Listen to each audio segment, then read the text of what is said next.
Right, hey guys, how are we doing? So before we get into this video, I just want to quickly put out there that I have uploaded a reaction to the final episode of YuYu Hakusho to my Patreon page, and I am going to be doing other anime reactions going forwards on the Patreon page. Still in the $1 tier, you get your name at the end of a video and you get to watch those. Doing solo leveling every week. I've uploaded my reaction to the final episode of YuYu Hakusho. There's going to be other stuff happening there, so yeah, if you want to see all that, links in the description to the Patreon page. But let's get into this. Totally Not Mark's review for the final two arcs of YuYu Hakusho, and I'm gonna be honest here. I thought this chapter, is it Chapter Black, is it called? I thought it was boring. I was not intrigued. I don't know whether it's like maybe it was alright in the manga, that's why I appreciate watching Mark's reviews, because he does the manga aspect of it all, but I thought it was boring. But the interesting part about it was seeing where other shows have gained their influence from. So as I was watching Chapter Black, I was like, I feel like I'm watching the Fullbring arc from Bleach. Yeah, it's very apparent that, but then there's like other like Jujutsu Kaisen things thrown into the mix as well. It's like I feel like this is where they got the influence for domains and things like that. So the last arc I thought was okay. I thought it was interesting that they were like, oh, do you know what? The Dark Tournament was the best thing I've done, so let's just do it again. But, right, let's get into the review. Let's see what Mark thought about it. Alright, my little zippity doodads, we finally reached the end. That's right, I know I normally dedicate a video. Mate, that last episode, though, I'm a fan. I'm a fan. Check out my reaction. Go to the Patreon. To each arc individually, but since there were only 6 volumes left and the last 2 arcs are kinda on the short side, not that there's anything wrong with that, I figured it was a good opportunity to not drag this series out artificially, so you guys are getting 2 arcs in one video. God. And seeing as I want to talk about everything in this video, I'm not Kuwabara is the best character in this show. gonna belabor this intro. I saw that a lot of you guys were saying that you prefer this Chapter Black stuff more than Dark Tournament. What? What? And that just got me even more excited, and without spoiling anything right off the bat, I can kinda see why. No! What? Oh, so weird. Let's kick this video off with my review and thoughts of the incredibly well-conceived and fresh Chapter Black. Oh, wow. I've missed something here.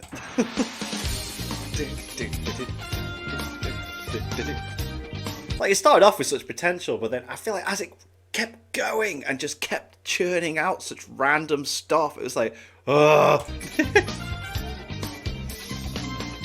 I've seen worse. I can't exactly make any Get judgment into calls it. on the quality of the overall arc just yet, but after 3 volumes of demon-related shenanigans, the very first page Excuse of this me. new arc promises something entirely new, which is on its own a terrific and intriguing start. And what's more is, Togashi isn't afraid to jump right into the action, all the while retaining a shroud of mystery. Humans have started to prop up with strange powers, Abilities, and before yeah, Yusuke yeah. is conscripted into investigating the matter, he's kidnapped by said humans. Hiei, Kurama, Kuwabara, and Botan now are tasked with locating the kidnappers in order to save Yusuke, which is the complete opposite of what we've gotten used to so far. Yeah, this, I was saying, like, it started off so interesting. I was like, oh, alright, this is cool. And they establish all of that in just the first 2 chapters. The pacing is outstanding here, but what grabbed me about this opening is how it effectively achieves 2 things right off the bat. Much of this arc will be focused on a specific trait Yusuke has: his impatience and inability to not barge into a fight unprepared. the whole Granted, point, he innit? didn't It's like- know that these kids he ran into were going to cause him trouble,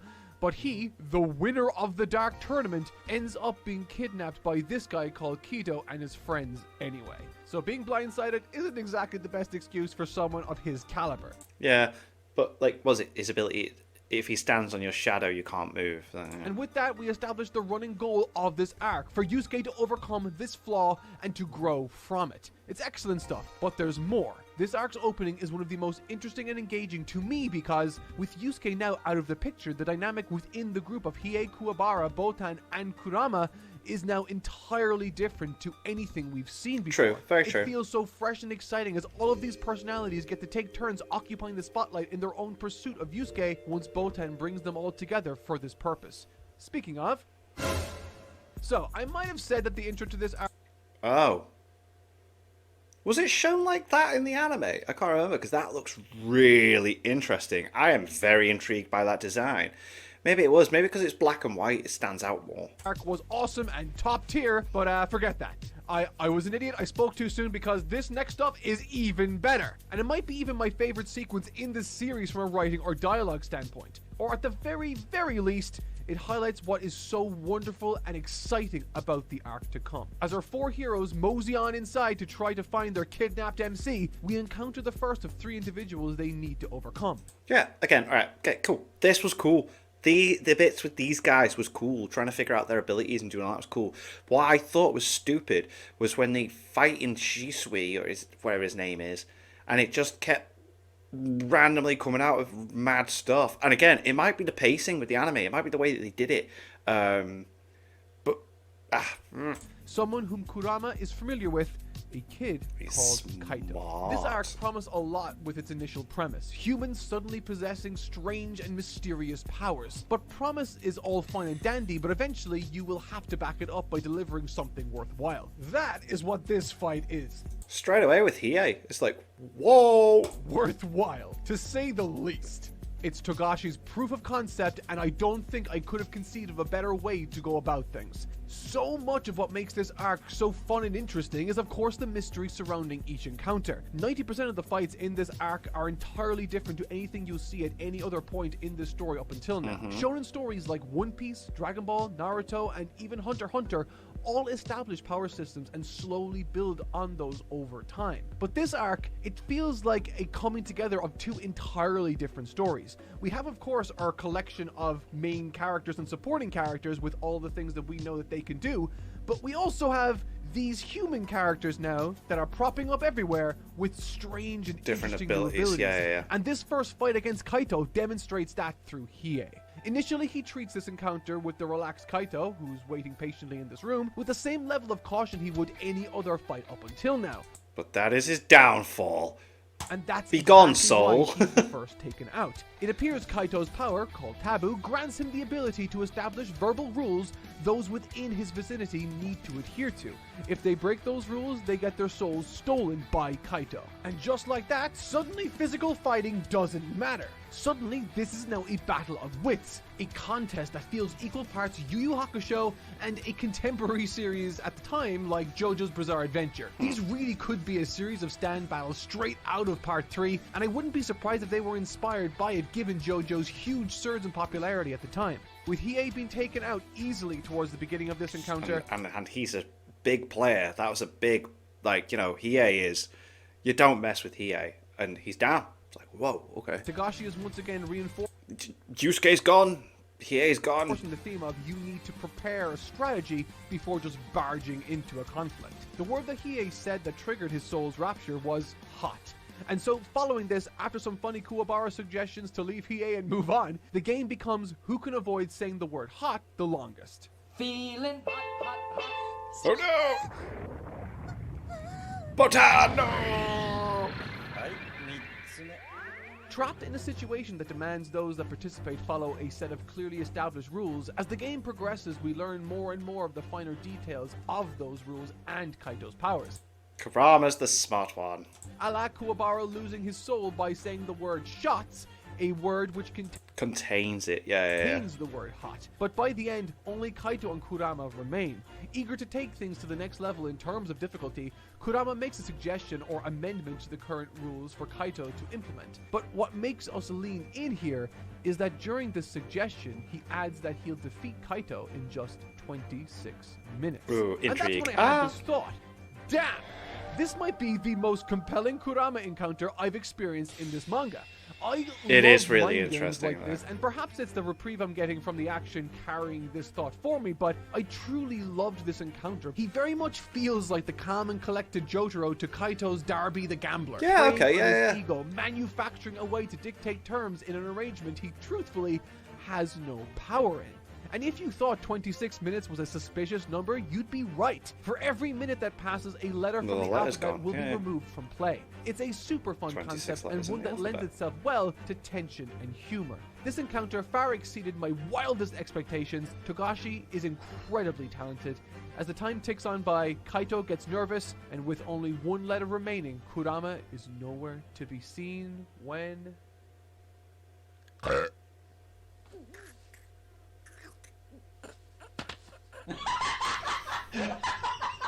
That was awesome. Okay, time to move on to the next Funny section. little way to. This is to the do it. final segment of this introduction to this arc and how it works. And while not as compelling as the prior, I still very much enjoyed it. I think I didn't have as much fun with this one as the mystery surrounding the encounter gets lifted shortly after.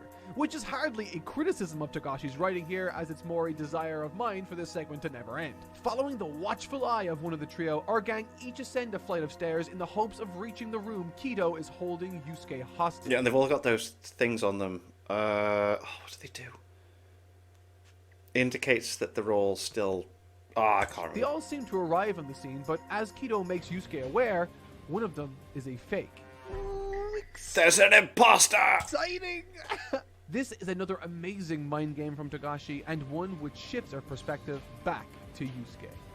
With Yusuke having only 10 minutes to decipher the fake, he spends the entire 10 minutes getting absolutely nowhere of work, yeah. which, is incredible work. And in the end, he ends up pulling a Volume 1 Yusuke move and just decking Kuwabara seemingly at random and happening to be right. Now, I know what you're thinking, and to be honest, I was thinking the same thing too initially.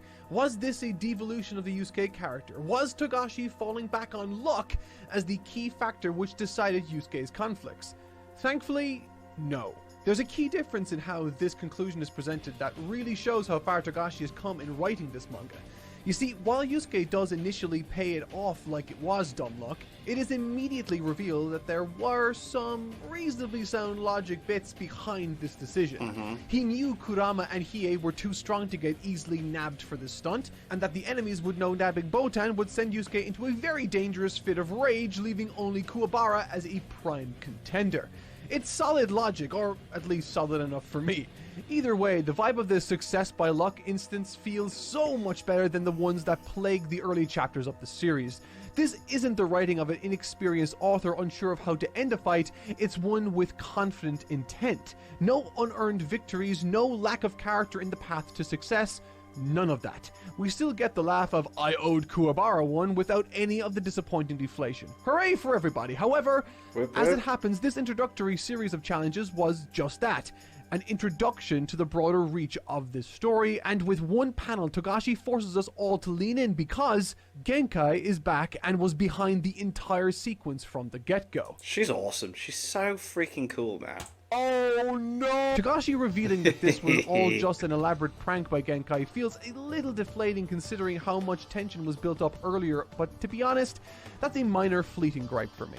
I just was okay with that. I was like, yeah, she's constantly trying to build them up and train them. I really enjoyed the introduction to this arc. So much of it focused on character-centric It's challenges what she to the does. cast, rather than just fists and blasts. And thankfully, that is in fact a trend that's carried forward through much of this arc. And at the very least, Togashi is kind of upfront about Genkai's renewed existence in the story. That is, to introduce, the real problem that is unfolding here. And it's right here where we're made aware of the main focus of the arc itself. That there's a giant gate to the demon realm being opened up, someone has carried on Sakyo's wishes, and this demonic portal is widening by the hour. I did kind of think it was cool that they found a way to carry on the whole Dark Tournament story using certain characters and then doing this. Yeah, it was like, okay, nothing felt forced initially. But the most interesting wrinkle in this, I think, is the introduction of demon ranks to the story. The reveal that demons are ranked D to S and that Toguro, the unstoppable beast of just a few chapters ago, is a mere rank B, well, it is just bound to get the mind racing with questions and excitement, creating a wonderful anticipation in the process. This has been done already in Dragon Ball with power levels, and this letter ranking system was even used much later to great success in One Punch Man. It's a wonderfully effective narrative tool. My first thought here was that the higher ranks didn't make much sense. sense, given how lauded over Toguro was as one of the baddest tough guys to ever tough around in the entire demon community. In the demon realm, yeah. But thankfully, Togashi not only addresses that concern, but uses it to further deepen the intrigue and mystery surrounding the arc itself. It is explained that rank A and S demons dwell exclusively in the deepest, darkest planes of the demon realm, and are completely unable to cross over into the human world or interact with just about anyone outside of their own planes. Yeah, so like anyone lower is like weak enough to just fit through the holes in the fence. For many of the B-class demons and below, these highest tiers of demons are just as much myth as they are for humans. Their power is so far beyond what the lower ranks can even comprehend or reach that the two may as well be completely unrelated. Now that's what I call a compelling fail state. The goal and stakes of this arc are set up and crystal clear from the get-go, and that fact alone can help drive a story incredibly well. With only 3 weeks of time to work with, the team, minus Hiei, who is too much of a grumpy gremlin to give a shit, splits into two. I like as well, sorry, just random thoughts keep popping into my head, but I thought it was cool that they had an explanation as to why, can't remember his name, but JR with the pacifier in his mouth, I like that they gave the pacifier a reason for existing. That was pretty investigating cool. the hole itself, and even though it seemed pretty stupid, it was quite cool. Yusuke's crew immediately heading off to Swarm City, the affected city, to investigate for clues. Well, that is, as soon as they remember Kaito is still soulless. Along the way, Yusuke's crew manages to recruit Morota, another mutated human whose wiretap ability allows him to read minds. A useful asset for the team in the future, but honestly, the most important bit here is this singular panel of Yusuke's inner monologue that I could look at 10,000 times and still laugh at. What a guy! The real result of this addition to the party, however, is the scene that follows. Morota is used as a sort of search beat, sifting through the thoughts of anyone within a 30-mile radius, trying to find the ringleader of this portal opening business. And the moment he does locate him... Bam.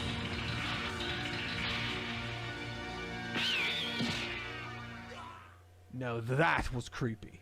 The way the manga in particular depicts this is simply chilling.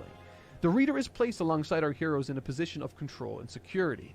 Covertly and undetected, we peer into the minds of others with the understanding that we are the ones getting the drop on them, that we have the element of surprise. And that chilling fear emanates from the page when it's revealed that we were mistaken, that we are not in control. Straight away. He is.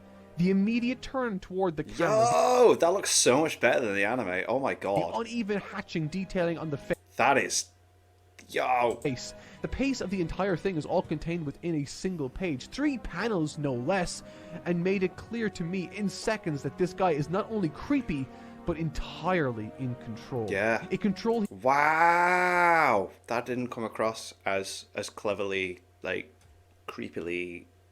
bad guy as in the anime. He possesses thanks in... I feel like manga's the way to go with I was about to say Jujutsu Kaisen with YuYu Hakusho. 2, careful preparation and strategy. Those of you following along will see why this is important, but for now, let's move on. From here, the goal establishing is done. We've moved to a hospital, and Morota has recovered enough to relay a few bits of information he got from Sensui amidst all of the other insane... We 7 will dig graves for every human being. And... yeah, so he names them all, but then later, the stupid... inner monologue. 7 names, all likely indicative of their abilities. Dark Angel, Gatekeeper, Sniper, Gourmet, Game Master, Doctor, and Seaman. Seaman! And with that, all the cards for this arc are officially down. Creepy Man and his sinister set of 7 supervillains are all opening a hole to the deepest reaches of the demon realm. And if Yusuke and Co can't defeat them all and stop it, then Class S demons with strength untold will flood into Earth and everyone will die. Yep, it's it bad sounds time. pretty straightforward when you Sounds like a spell bad it out time. like that, but everything is shrouded in so much mystery and revealed in such an interesting fashion that I was hooked all the way through. Now, of course, it doesn't take long before one of those 7 members makes himself known, as an evil entity has suddenly expanded his territory in the hospital. Now, class, it's time for some group participation. Okay. Which of the 7 members do you think would be in the hospital? Is it A, Seaman, B, Game Master, Potentially or Seaman. C, Doctor? It could be Seaman. Like, come on, it could be. We're in a hospital. You know, but yeah, okay, I see where he's going with this. If you answered C, Doctor, then congratulations, you're smarter than these dumbasses. Once again, though, this arc establishes its encounter as far more than just who can punch who harder. And again, I feel like the territories is like inspiration to domain expansions within Jujutsu Kaisen. And again, this was still interesting. I'll just wait. I'll let the review go, and then I'll let you know when I was just like, so annoyed with this. That cut like scalpels, but the Doctor himself is hiding in plain sight in the hospital. So cool. After splitting up to look for clues, Kido, the shadow user, manages to stumble upon the Doctor early on, but is instantly paralyzed, left only to watch on in horror. Yusuke overhears this calamity and rushes into the scene, but that doesn't really do much when the only living witness is now paralyzed. Yeah, he's gone. This begins a fascinating game where Kido and Yusuke have to manage to work together despite an inability to communicate. And this really is a prime example of how ingenious these human mutated powers are on Togashi's part. They become not just vessels for different types of combat, but a utility to create fascinating and compelling scenarios.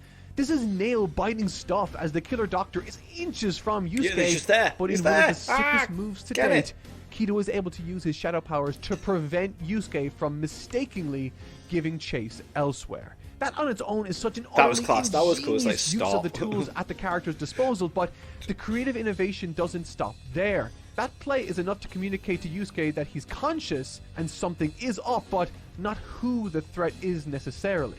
Through a tumultuous inner monologue on Kido's part, he finally manages to arrive at the only solution left available to him. By moving his shadow, he spells out the name of the Doctor in disguise. Now, come on!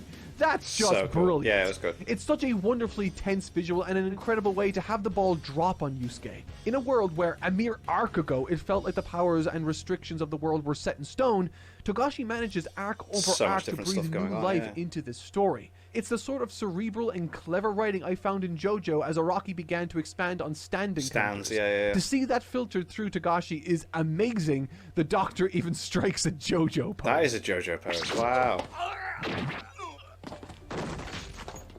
With all that said, the dynamic in this fight is once again novel and unique. Oftentimes in these shonen stories, once the training is done and the big bad is defeated in the prior arc, things sort of reset and the hero once again finds himself in over his head, despite how competent the main character became in the prior arc. But here, Yusuke is as capable as he has ever been. He has Superman's speed and power, not to mention his ray gun, and the Doctor isn't inexplicably strong because the story demanded it. He's simply enhanced by the powers that he has in specific, believable ways. Believable ways that he, as an enemy, entirely leans into. The Doctor cannot land a single attack, but what he can do is prolong the fight by manipulating his nervous system. And having established that all of his friends will die in less than 10 minutes thanks to the virus he unleashed, bugs in the hospital. It's a potent plan to say the least, particularly against someone like Yusuke who has the power to stop him, but he needs information and doesn't want to kill him. In the end, the Doctor actually manages to succeed over Yusuke in a way, as Yusuke is forced to kill him, saving everyone infected by the mosquito demons. Not all is lost, though, as Genkai is able to use some of her good old-fashioned spirit healing business to... It was nice that she popped in, because she just knew, didn't he, that Yusuke does not have it in him to kill a human. Like, I thought that was like... Because that's a lot. That's a lot. If you're a character that doesn't do that, and you've done that... So she's just like, nope, it's fine. Cool, you're alright, but you still haven't killed a person. Resuscitate the Doctor, where he is now left to play a future role. Ooh. At this point, 2 days have now passed, and Koenma shows up to use some geometry no jutsu to explain how the timeline is actually 1 week rather than 2. But more importantly, both for my own personal enjoyment as well as the plot, Kuwabara is ducking out of the upcoming mission. Not because he's scared or outmatched or anything like that. He just doesn't have his abilities anymore. But because he has tickets to a Magelica concert. That was kind of cool, though.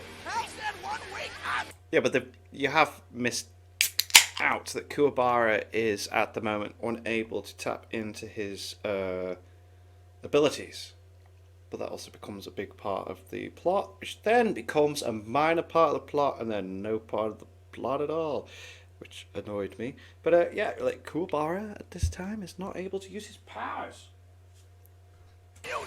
First of all, let me just say that abandoning saving the world to see a live show is extremely valid. Kuwabara, I hear and understand you. Life without music is indeed not worth living. But second, while the whole sequence is obviously funny and partially played for laughs, it actually hides Togashi performing some sneaky pawn repositioning for the story itself.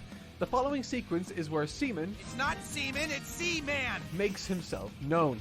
But the target isn't Yusuke, the target is Kuwabara, Kuwabara, yeah. of whom has now made himself completely alone and largely defenseless as his aura still hasn't recovered. The dimension slashing. I thought this was so cool. It's like, you're making Kuwabara like a real part of the story. It's kidnapped and then just throw it away. With Hiei still doing gremlin activities, Kurama still off investigating, and Yusuke too annoyed at Kuwabara to have followed his worried instincts, Kuwabara finds himself completely isolated. Damn, drawing Easy on that's pickings class. for Seaman, It's Seaman! who very clearly outmatches Kuwabara in his current state. Yeah. Unlike the previous matches Because he doesn't have his abilities. You've not mentioned this, Mark. in this arc, this encounter is no test of wit or skill. It's really a test of how stubborn Kuwabara is willing to be, and how many times he can insult the enemy along the way. Even when utterly beaten, his friends taken hostage in the middle of droning against an enemy stand and facing a It is a seemingly stand, isn't it? It unbeatable really is. foe, Kuwabara just refuses to stop swinging. It's a trait that he's always carried with him throughout the story, but most every occasion, he ended up being backed up by his companions, or But he's on his own. He's got to step up to the plate. He's got to... I was trying to think of a Metallica quote, but I can't. spurred them through new heights. But this time, there's no companion to rise up. It's only him. He's got to slice through the dimension.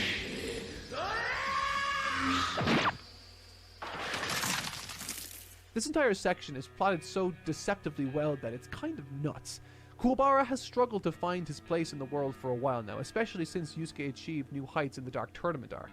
With so many powerful and talented allies at Yusuke's side now, what role is Kuwabara left to play but the damsel in distress who spurs Yusuke to greater heights? But this time the payoff isn't Yusuke arriving and kicking ass, it's Kuwabara achieving new heights, while also carving out a wholly unique niche for himself in this plot.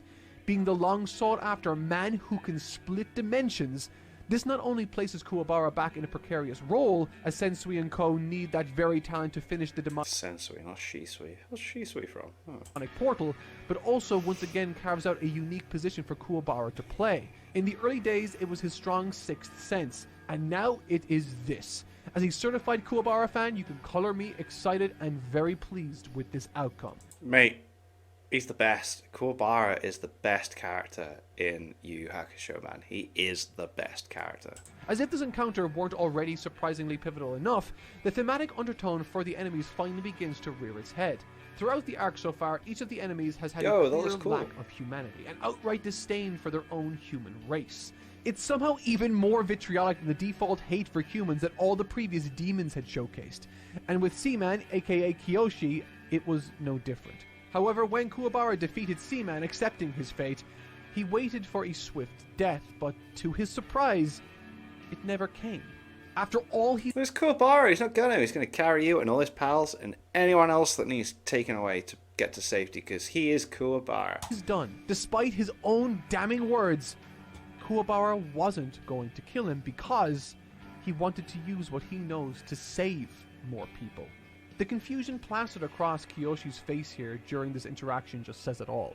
There's a dissonance created, a core belief that was beginning to shatter. The core belief, it turns out, originates from the titular arc-defining Chapter Black, or Black Chapter as the English manga puts it, a VHS tape of humanity's darkest, most cruel and depraved acts throughout history.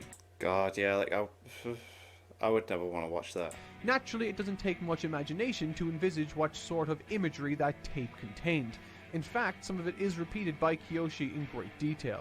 This tape is the core reason behind each I don't think he mentioned that in the anime. I can't quite of the remember. 7 members of the Sensui group, and has very clearly instilled in them a feeling of utter disgust and helplessness humanity, in yeah. the world. Forgive me for the detour here, but as I read this entire exchange, I was all but overcome with just how important and relevant these themes are to this very day. In modern times, it is seemingly impossible to go about our lives at all ages without bearing witness to orders of atrocities that we see online. The information age that we find ourselves in now has given us unbridled wisdom, insight, and, information. But it has also made it near impossible to avoid seeing just how bad the world and humanity can can be. Can be, yeah. Ethnic cleansing, drone strike after drone strike, Mark's editor after looking for footage to show here. Okay. political assassinations, gang violence, epidemics of poverty and homelessness, starvation of children when there is plenty to go around. Even the very planet in which we all live on seems to be all but doomed, stricken by the seemingly unstoppable parasite that is the human race's desire for more. Seeing all of this thrust upon us each and every year is understandably hard for some people to not lose hope with, to not give in to the nihilistic views of the world and feel that all is already lost, that we don't deserve to be there, that the human race is a plague. The machines that cause the atrocities are unstoppable, so why care? But Togashi and the YuYu Hakusho crew, by extension, totally rejects this outlook. Because, and I totally agree with this, hopelessness is easy. Seeing the world for what it is and giving into nothingness is not enlightened, it's easy. Yeah, I totally agree. It's... yeah. And the same, if you want to work on yourself, that's the hard part, you know? You can just give in to being sad all the time. But, yeah, you gotta do something about it. Damn, sorry. Duh. And dare I say, almost selfish. Each and every person has, to some capacity, the ability to make some part of the world a better place. We might not know how to fix all the problems just yet, but in the same way evil people exist, there too are and will continue to be more good people. People like Dr. Philip Frank Sauter and Colin Ure, who along with their team created small sachets that, when added to the nastiest water you can find, managed to separate the clean drinking water in seconds. It's like magic and brings a quality of life to the African world that's stricken with water poverty. Or how about Dutch inventor Boyan Slat, who engineered an incredibly effective way to not only clean up a tremendous amount of the Earth's oceans, but has also many plans in place to prevent them from being polluted into the future. Cool. This is all to say that giving into despair is too easy. Yeah. Don't give up. Doesn't matter what's happening to you. Get up and fight. But looking at it, I did. I had a lot go on last year, and therapy was a big help. And I'm here to entertain you guys. Anyway. in the face and marching forward, even if you don't have an answer at this exact moment, that's true bravery. Meeting evil with kindness and hope is all we can do. And it's exactly what Yusuke chooses to do in the face of all of this. It's the perfect message. He himself even says he has no idea what to tell Kiyoshi at this moment of his despair. To go with but he that, chooses to move forward and do the best that he can in the best way that he can do it. And I think that is something every single kid, every single person on the planet right now should read and honestly needs to hear. Okay. With that detour out of the way, Togashi resumes layering even more intrigue onto the story with the reveal that Sensui was once a spirit detective, Yusuke's predecessor. I really want him to mention Bleach, because he's reviewed Bleach, hasn't he, up to the end of the Fullbring arc, so please mention that this has definitely influenced Bleach. No less. A spirit detective with a strong sense of justice who encountered a group of utterly vile humans and was never able to properly reconcile with that incident. And with that, I think Togashi has officially checked pretty much every possible box for setting up an arc, its villains, its motivations, its thematic through lines, everything. Upon this arc, Togashi has built an infinitely solid foundation. Yeah, and this was cool. I was so on board. I was so on board with this. And I could not be more excited to keep reading. From this point on, the momentum of this arc picks up and never really stops. Sensui and Sniper show up, having bugged Seaman, Stop it! leaving both Yusuke and Kuwabara to storm in and attack them. As you might expect, that doesn't go particularly well for them, with Yusuke totally outclassed with his head-on approach to fighting Sensui, and Kuwabara sneakily kidnapped by a guy who ate Elder Toguro to steal his power. Even Yusuke's full power spirit, which backfires, but just gets battered away by Sensui like it's nothing. Once again, these two kiddos ran headfirst into an encounter and suffered the consequences. So, how does Yusuke react to this? Well, yeah, no, he just gets even angrier and rushes them at Mach 5 on a bicycle? Okay, so that's fantastic stuff. I can't imagine this will end poorly at all. Once again, it doesn't take long for the rash behavior to yield dire consequences, needless to say. Yusuke is quickly pinpointed by Sniper, who is able to put magic targets on him, allowing Sniper to Again, launch another interesting any thing. object That's cool, at yeah. Yusuke at high speeds from any distance. My man just cannot catch a break here. Nope. But again, he can't catch a break For the specifically knives. because he refuses to stop and think. And as a result, Yusuke is having rocks, needles, a whole ass truck thrown at him on a whim. And frankly, Yusuke once again gets completely owned outright. Or at least that would have been the case, if not Yay. for...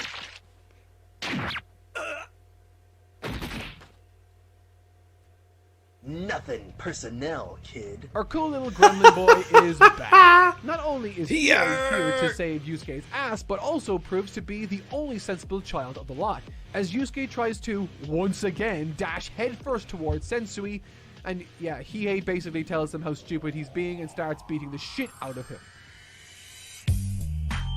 With Kuwabara captured and only 2 days till the portal is complete, what did I tell you about the insane momentum of the story? Yusuke and crew have a near impossible task laid out before them. At this point, we reach the endgame, pun absolutely intended, as the entire crew marches upon the enemy lair and encounters the first of the remaining enemies. This is so Bleach. It's not. I would say Bleach inspired. It's not. It inspired Bleach. Like all the people with the abilities, they do all that stuff. They go with this video gamey stuff. I mentioned this to my mate Chris in work, who loves Bleach. I was explaining the storyline to this when I was watching it, and he's like, "That's the Fullbring arc." I was like, "Yeah, that's why I was telling it. It totally is." Game Master.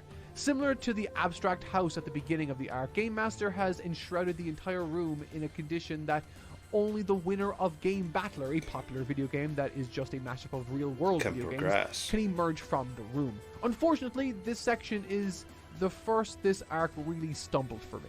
Because while the situation is very similar to the abstract house in Kaito, every way that it tries to expand upon that idea just sort of makes it worse. With Kaito and his word game, the rules were simple and presented in a way that the readers could follow along with. It led Okay. to a gripping exchange where each twist and turn of strategy left us wondering where to go, like we were right beside Kurama. But here, none of that really applies. The first 3 games are mostly skipped over, with them being written as such a footnote that it left me wondering why they were all even shown in the first Yo, that looks like the octopus dude from Hunter x Hunter. place, outside of a minor character development moment for Kiyoshi's one outing, but that still doesn't explain the other 2. But then, with the trivia game, it is purposely something we as readers aren't able to follow along with. The trivia is totally foreign to us, and Game Master's strategy of learning the question algorithm just leaves us further out of the loop. And yet, the conclusion to this lackluster series of games somehow manages to be one of the darkest and It is dark. This is very dark. And it's always Karama that steps up to do it, man. He knows what needs to be done. emotionally moving parts of the story so far. What seemed to be a game of simply indefinitely stalling Yusuke until the portal is complete is revealed to be a trap for both parties, orchestrated by Sensui, the mastermind and ringleader of all of this. Because in the video game Game Battler, while losing results is a try-again state, winning results in the death of the boss. Which means either Game Master continues to win and keep Yusuke at bay, Or he loses and he dies. dies. This is the exact sort of mental pressure that Team Yusuke needed to overcome him, but at this point, that isn't really the problem, is it? Sensui abused a child's naivety and Yep. led him to an almost guaranteed demise. Absolute prick. But what personality was it? Ugh. The final unsolvable conundrum is the fate of this deeply misled child. Crumbling under the realization of his mistake, he begs through tears for a way out of his It's inescapable just sad death. to watch that. The paneling of these final moments is stark and harrowing, and the illustration Oh, of wow. Kurama afterwards, penned so intricately. Yo, you can see that I didn't want to do this, but it needed to be done. Look With there. Togashi's signature brush is an impression that will stay with me for a very long time. God damn. Despite starting out rocky, this sequence really managed to find its footing, and in the end left me with one of the strongest impressions this series and certainly this arc has offered. I'm very much enjoying how prominent a role Kurama is playing in this arc. After our gang arrives at the portal, it's revealed that one of the remaining 7 that seems to possess the powers of the eldest Toguro brother was in fact him in disguise all along. Oh, son of a bitch! Or rather, that the elder Toguro being eaten didn't matter much because he just took over the his host anyway. body. I don't know, but either way, it's Which is weird turnaround because. metal as all hell, and Kurama takes the lead on tackling him. And this is where it begins to just throw random stuff in. For me personally, watching the anime, I don't know if the manga's different, but Kurama just has so much random stuff he just throws out there. It's like, there's no way he can beat this person. And it's like, actually, I have this other magical flower from the demon realm that can do this and do that. This makes sense, as ultimately Kurama is really the most important chess piece Togashi has at his disposal in this arc right now. For an arc whose theming is very clearly centered around growing Yusuke's maturity and forcing him to think before he acts, who better to contrast against him and exemplify the advantages of those virtues than the humble and calculated Kurama? In more ways than one, he represents the goal for him. When Yusuke is barging ahead, he's investigating. When Yusuke is backed into a corner, Yusuke needs to rely on others, or he gets soundly defeated, whereas Kurama remains calm and overcomes when the odds are tipping out of favor. If there's one thing about Kurama in this arc that's apparent, it's that he's rarely ever caught off guard to such an extent he becomes vulnerable. He's an uncompromisingly stoic and calculated individual. Per the promise he made prior, Kuwabara is returned to Yusuke, but in a show of control and force, he's quickly extracted from the arena the fighting has been taking place within, along with everyone else except Yusuke. This encounter sets up the final segment of the story, and with it, it brings to the forefront a contest between Yusuke and Sensui. And this is where this is where, for me personally, it's not fun. It's annoying. It throws in such random stuff that just seems out of nowhere. The ending to this arc was just naff to me. It might be more well conceived of than you might appreciate at first glance. On three fronts, this fight works to serve the Yusuke character: historically, emotionally, and mechanically within the narrative. From a historical point of view, this outing offers us the surface level chance to enjoy what a fight looks like between two spirit detectives. And as similarities often do, differences are emphasized. Mechanically, the story of this arc is Yusuke's journey to gain maturity in combat. Through our historical understanding of the character, we can recognize that this might not be something that comes naturally to Yusuke, but it nevertheless is something he ultimately needs to learn as he grows older. And who better to push him to this goal than his proverbial opposite? Where Yusuke rushes in all guns blazing, Sensui is a cool, calm and calculated enemy. One who has had Yusuke as well as seemingly the majority of his allies trapped in his web for the duration of this arc. Without them, his plan could never have succeeded, quite literally. And Sensui played them all beautifully. In order to defeat this competent opponent, Yusuke now needs to follow what others have been telling him, what Genkai's been advising him. He needs to remain calm and formulate a clear plan of attack, which brings us to the most resonant difference between the two characters: their emotional differences. This might be the most compelling difference, and it's an element of their characters I've only recently become privy to, and in a way proves that not only is Yusuke right for this role as a spirit detective, but when it comes to temperament and philosophical outlook, Sensui was doomed to fail from the start. I spoke on this earlier, but there's a pattern of behavior and a nihilistic worldview at play here that colors each and every decision Sensui and his followers make. A disgust for humanity, viewing the world in naive absolutes. He sees people as black and white. Because of this, he was unable to see past humanity's admittedly horrific indiscretions, and thus concluded he's responsible for ending the plague on the earth that is humanity. It's an interesting concept and one perfect for a villain, but it's made all the more interesting when you consider what Yusuke offers as a foil to him. Where Sensui was a model citizen, Yusuke operates in the gray areas of morality. However, very true. Very important, true. Jesus Christ. Yusuke is still a good person. Well, yeah. Made evident by the countless good deeds. Like, it starts off with him like being a troublemaker, and he jumps in front of a car to save a child. That's very well established from the get-go. He's committed on behalf of others. While Sensui represents everything on a strategic front that Yusuke needs to learn, Yusuke, on the other hand, possesses the positive and hopeful outlook on life that sees value in humanity. Where Sensui constructed a carefully curated plan, willing to march countless of his own pawns to their deaths in the name of this great mission, Yusuke, on the other hand, without thinking, has proven to be selfless to a fault, sacrificing himself in the name of a small child he didn't even know. Okay, yeah.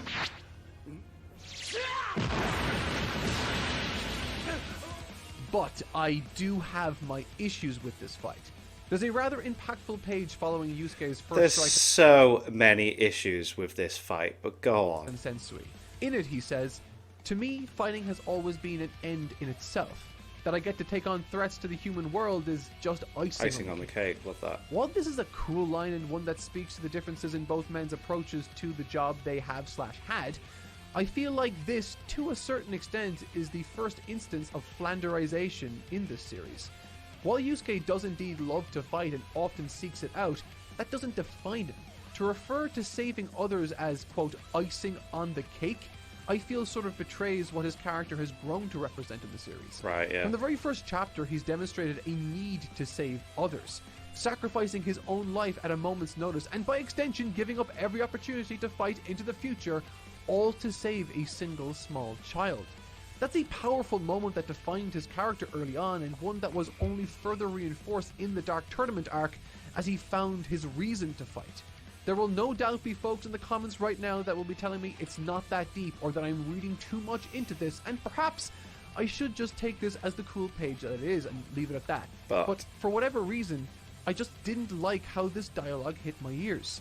It simplifies the character, yes, but to a degree I felt made him less interesting and betrayed who I thought he was in the first place. Something, however, rather interesting happens as this fight commences and evolves towards its resolution. There's some fitting characterization, some brilliant symbolism, and unfortunately, signs of things to come that I will dig into in more detail later on.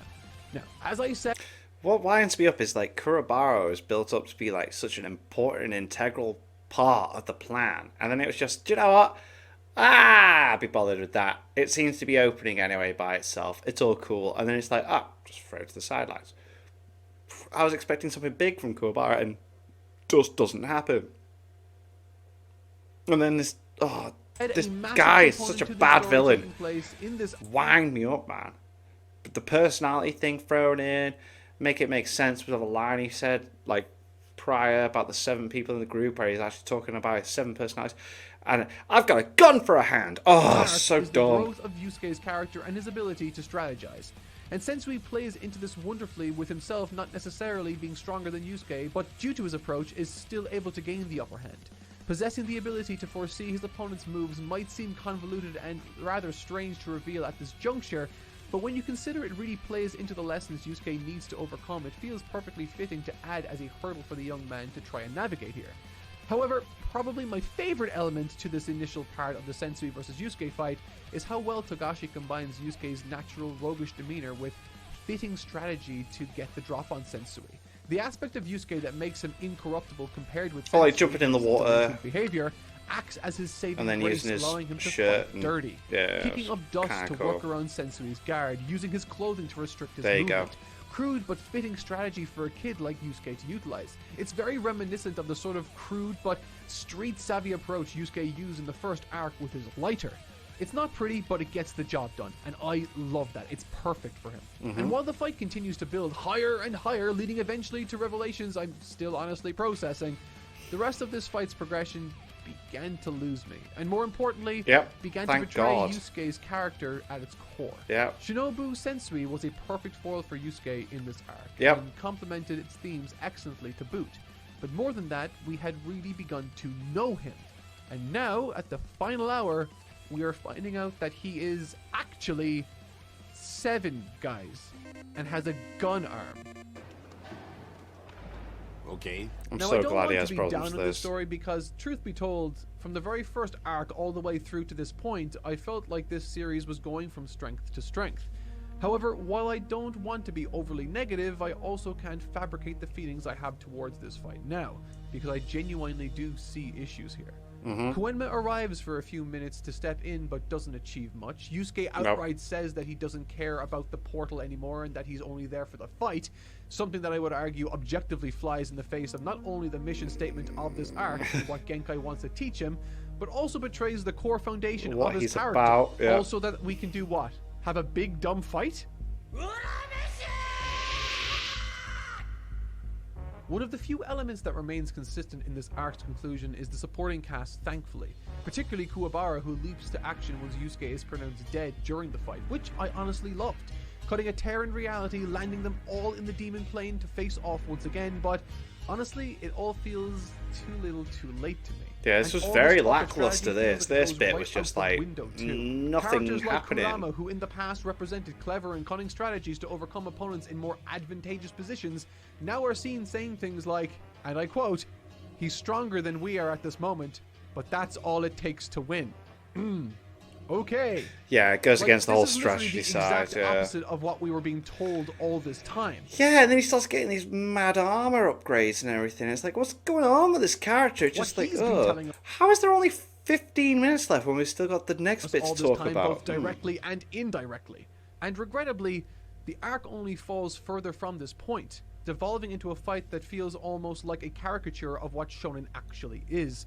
Lots of action seemingly for action's sake, all the way down Yep. to sudden transformations that feel like they jumped the shark. Yep. Honestly, this sudden shift felt stark to me, and it did my team too when they were collectively reading it.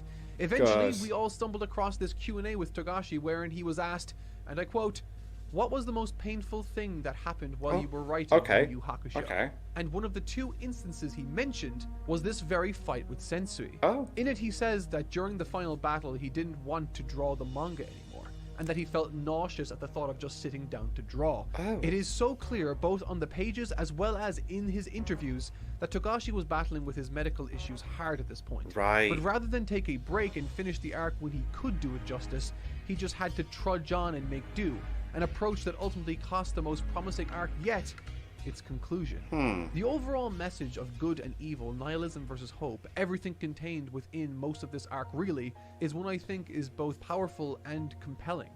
And I really did love reading most of this arc, but that is exactly why I'm so bummed by how it ended. Upon this story, Togashi had built an Cool. I'm glad. I mean, I'm not glad that this is how it happened, but I'm glad that same page. It was cool up to this fight, and then it just invincibly sturdy foundation, but I suppose that does no good when your foreman can't call out sick. The Three Kings arc. Alright, so let's reset. Let's take a breath and come to grips with something before I good. press onwards. This is good. I know that folks out there will have already likely commented about the anime in this section being better or the definitive way to consume this story, so consider the following as my address of this concern. Like I have said countless times in the past, and even within this very video series, the content of what I am reviewing and speaking about is specifically to do with the manga, its execution, and the pros and cons of and that's that. why I like reacting to these, because I watch the anime, and it's nice to see the comparison, or, well, at least, like, you know, the review from the other side. Experience. It's my understanding that particularly with this final arc, Togashi, for multiple reasons I'm sure, encountered trouble in fully realizing it, and due to that fact, the anime took liberties by changing the story to some degree in order to make a more coherent narrative experience. Oh, okay. Because of this, many see the anime version of events as the definitive version to cite.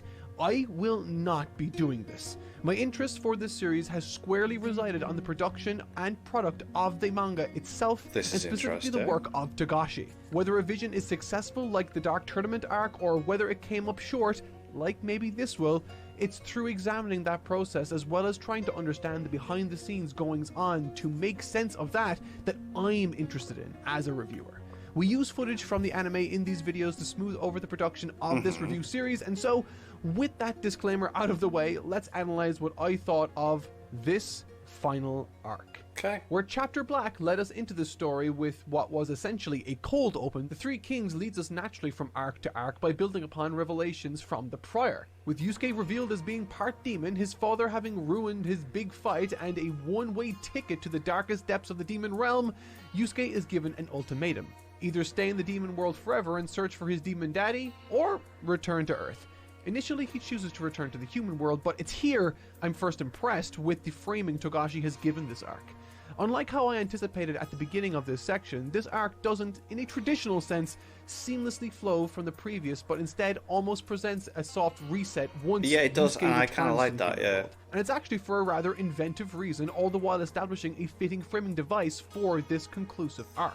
Normally, through soft resetting back to the status quo, one might expect things to return as they were, with Yusuke donning his spirit detective persona, fighting demons, infiltrating the human world, etc. But no, they're However, after him now. it can't be that way now, because things are different, irreversibly so. Yusuke is a demon. His heart does not beat, and through all of this inactivity, he's getting bored from a distinct lack of cases or conflict to engage in the human world. And with this, it tells us that a certain distance has emerged between Koenma and Yusuke. Through a meeting with Genkai and eventually a meeting with the first ever spirit detective, we learn that there are fears that one day Yusuke's boredom could take the form of thoughtlessly destroying the world. He's too powerful now, and as mentioned in the text, his humanity seems to be in question here. But perhaps most importantly now, he can't be controlled. And so they insist he returns to the demon plane. And for me, this was a rather fascinating turn of events. Through offering this, Togashi is presenting Yusuke with a very similar ultimatum to that which he saw at the beginning of this story. Either go back to the human world or remain dead. At the beginning of the story, he initially felt as though he should remain dead. Seeing that's all true. the He adult did, yeah. figures in his But then life this time pretty he's much like, no, called because him his a character's bad great. kid Yeah, or a cool. drain on society. That he was nothing but a negative force in people's lives. Ultimately, and thankfully, he chose to stay in the human world after he saw that he did offer value to people's lives and that he would be missed. However, now he finds himself in a similar situation, but under slightly different contexts. Similar to the very beginning, he's being pushed away by the first group to really accept him, Koenma and Co. They now see him as a demon on the brink of chaos, but it's more complicated than a simple dilemma here. Instead of the motivating factor being there pushing of him away, he's in addition to that heading to investigate what's going on with his father, and that activity happens to coincide with the desires of Koenma and his group overseeing him.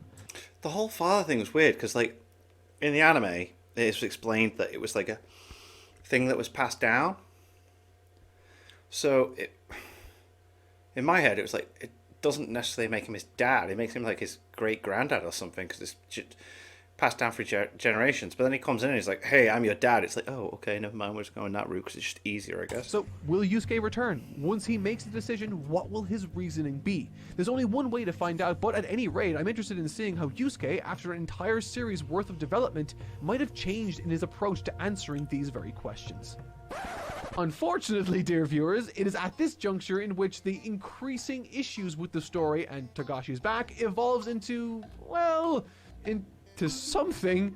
I'm honestly not sure I can even really call what follows an arc. It's honestly one of the most baffling creative ventures I've ever had to experience. Now look, you might be thinking I'm exaggerating when I'm saying this, but if you could have only seen the reactions of both myself and my team when we were reading this, you'd understand a bit better. And if I break it down, I think it's pretty simple to understand why. The story itself starts off by outlining a 40-hour time limit that Yusuke has to search for his father in the demon realm. A couple chapters later, we're not utilizing that time restraint at all anymore, and instead we're piecing out back to the human world to reset the arc softly. That's okay. At this point, we realize that Yusuke's character is being called into question because, of course it is, he's Shadow the Hedgehog now. And now he's heading back to the demon world that we now can move freely between, by the way, so yeah, keep up with that. In order to meet with Yusuke's dying demon overlord of her father called Ryzen, this is why he's doing it. From here, Togashi starts to write what appears to be a political demon thriller with a battle on 3 fronts. Each one is helmed by either Kurama, Hiei, or Yusuke himself. Wow, this is rushed. Oh my god, so wow, okay. Wow, does seem like the anime added a lot more to it. Because I really enjoyed this last arc. I really enjoyed this last arc right to the end. I really enjoyed it. A story of which, at this point, you can really tell that Togashi is struggling either with his health, his motivation, or both, because the art delivered for all of this is effectively rough sketches. Wow. From this point, over a year passes and Yusuke's father dies, leaving Yusuke to make the first move in this war. At this point, a lot of the pieces have been moved by Kurama, and we've learned a lot about Hiei's positioning on his side of the conflict that he's helming. But everything isn't as it seems, because Yusuke basically shows up and says, political thrillers are cringe. Dark Tournament 2! Instead for the fate of demons and the human world. So they all agreed to do this, and so the tournament just gets underway, and Yomi, one of the 3 kings, he has a son now. He's not important at all. That was weird, and he's not. He's not important at all. I think at one point he was supposed to be. The tournament starts. I had that feeling as well. I was like, ooh, what's he going to do? I even thought that maybe the last episode had the potential of being like the next tournament, and then he's... But like, just way too many people, and I'm getting worried because we're on the last volume of manga now, and Togashi still has an entire tournament to write. So I start reading, and then I see this. To no one's surprise, the noteworthy entries swept. Right? Wow. So what this tournament isn't really a tournament. It isn't really anything. All it is Togashi skipping over stuff until finally... How was it? It was the greatest tournament I've ever seen in my life! And you wouldn't believe the celebrities who did cameos. Dustin Hoffman, Michael Jackson... Yeah, that's right. Right when the biggest fight of the arc was about to go down, Yomi versus Yusuke, it cuts to months afterwards, and all that's left is Togashi telling us what happened. I mean, what was it in the anime? They fight. I really liked how the anime did that, where they both hit each other, and then you got the count to 9, and then Yusuke stands up, but he isn't actually. He's been out for a week, and it's him waking up, and he lost the fight. And I thought that was a really cool way of doing that. And then it was like, well, wait, how's the tournament going? And it's still been going on since. Even Yomi got knocked out, and then Reik, his dad's mate, ends up winning the tournament, and all off screen. And I kind of liked it. I liked that approach. So, the anime's done a good job at tweaking bits, I suppose. And if we ignore the pain Togashi might be in, or the lack of interest he may have in completing this story, in a vacuum, this is objectively atrocious storytelling. And then it gets weirder, because we still have half a volume of stuff to go. From this point on, all that we encounter are disparate story threads. Some only a couple chapters long, some only a couple of pages long. All with the sole purpose of getting us to the finish line of this series as fast as humanly possible. As a concept, I think the notion of returning back to the episodic nature in the same way the series began to bookend is a cute idea, but in practice it just feels entirely pointless. I pointed out at the beginning of this series that while I typically dislike episodic stories, there are ways to get the most out of them. In YuYu Hakusho's case, Togashi leveraged the format to warm us all up to the new characters before we launched into something more substantial. Now it feels like a crutch. Now it's just worse and boring.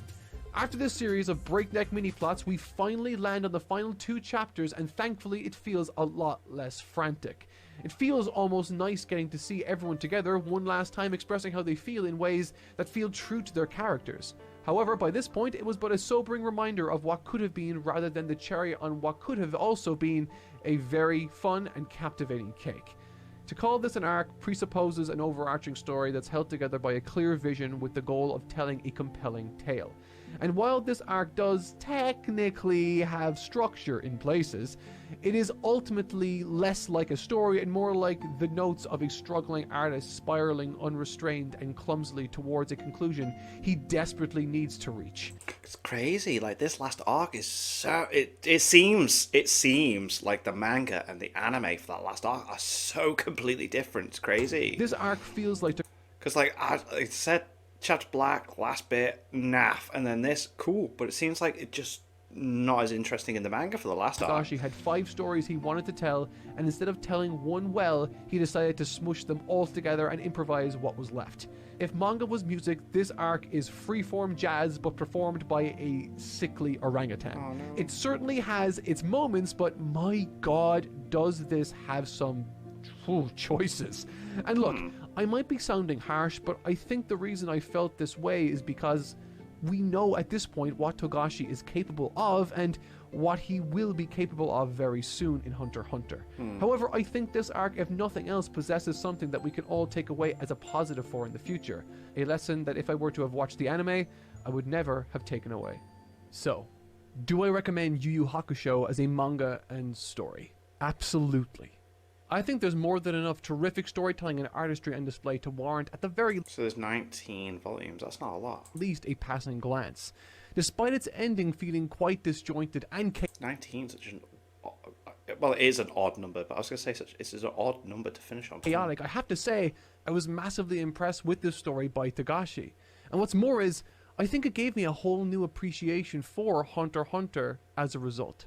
For those that didn't watch my Hunter x Hunter series, I effectively became so overwhelmed by the negativity I saw permeating the pages I was reading that it in turn negatively impacted my overall experience with the manga and my memory of it. So, what changed between then and now? Well, to avoid divulging too many personal details online, I'll just say that this month my family and I were stricken with a rather sudden and shocking loss. And within that situation I was forced to not just navigate that turmoil, but also figure out a way to manage my own workflow. Entrenched in the middle of a review series places a lot of pressure on output I wanted to deliver for you all. I considered trying to deal with both to conduct business as normal, forcing myself to work through the pain. However, clearer heads prevailed, and in the end, I was fortunate enough to be able to take a step back, delay this video, and lean on the support of my team to help make up for the difference. But what does this have to do with Hunter x Hunter and Togashi? Well, regrettably, Togashi has become a mangaka famous for his shortcomings and struggles.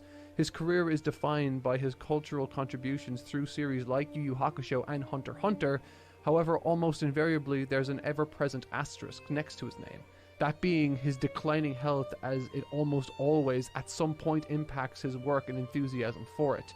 With YuYu Hakusho, you can tell he was contending with inspiration issues as well as a tremendous amount of pain. God, I love the art here though. That looks fantastic. God damn, that was so the guy's brilliant. Yet despite this, either by personal choice, obligation to jump, or both, he knuckled down and brute forced his way through the final arc of this series, and it unfortunately shows.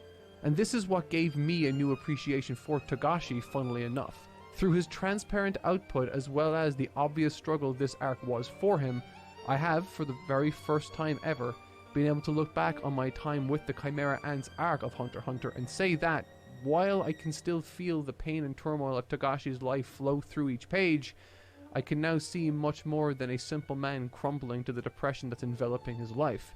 I can see an artist that has grown to accept the limitations of his body, his health, and his mental state, and through that acceptance learn that, just like I had to, stepping back to recover both mentally and physically so that the artwork you go through all this pain for is delivered in a fashion you can be proud of. And no matter what your opinion is on YuYu Hakusho, whether you agree with my analysis or not, you cannot say that Togashi was happy with the way this series concluded. And despite the time between chapter releases growing wider and farther apart for Hunter x Hunter, with each passing second, Togashi reinforces my belief that he's uncompromising in his vision and love for that story. And in a way, through fighting this uphill battle against his own body and mind, learning from his mistakes with YuYu Hakusho's final arc, Togashi has become a mangaka I have grown to have the utmost respect for. He's a true artist and visionary dedicated to delivering his masterpiece when his mind and body allows, and I don't think very many other artists out there could say that they have pushed through as much pain and sorrow as consistently as Yoshihiro Togashi. And so if and when I do return to Hunter x Hunter, I won't see pain anymore. I'll see courage. Yeah. And I'm a little ashamed that it took YuYu Hakusho to show me that. But thankfully, we have reached the end of this series, and with it, we now look onto the horizon and see and await for Netflix's live-action YuYu Hakusho. Will it live up to the hype, or will it spiral into chaos? Only one way to find out, and we'll be covering that next. And I intend to watch it so I can watch Mark's. Ooh. Maybe. I might react to the first episode and then the last episode for Patreon. I'm not sure. That doesn't really interest me. Might do though. I might try the first episode, see what the Patreons think. But hey, boo, boo, boo. I do think it's weird as well that he didn't mention the influences that it's very apparent that these Sorry, I need to. God, you. That was weird that Mark didn't mention the influences that this series had on all the stuff. Like, he's reviewed Bleach, and he enjoyed the Fullbring arc. Like, that chapter Black is such a huge inspiration for the Fullbring arc. Like, but crazy. And like I said, my Patreon page, we're doing anime reactions now. I'm planning on reacting to Dragon Ball. I've never seen Dragon Ball. I've seen Z and onwards, so I thought it'd be pretty cool. We'll see how we go.